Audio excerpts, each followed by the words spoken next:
Welcome! In front of me I have Hama Fit Watch 5910 and I'm gonna show you how to factory reset this device by using the settings on the watch. First, you need to turn on your watch. You can turn it on by pressing and holding the side button. I'm just gonna wake up the screen on my watch because my watch is already turned on. After you turn on the watch, swipe left on the screen to open the menu, then scroll down until you find the settings icon. Now tap on the settings icon.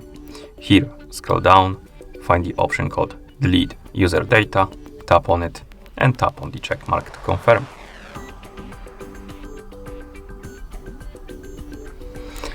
Wait until the resetting process is complete.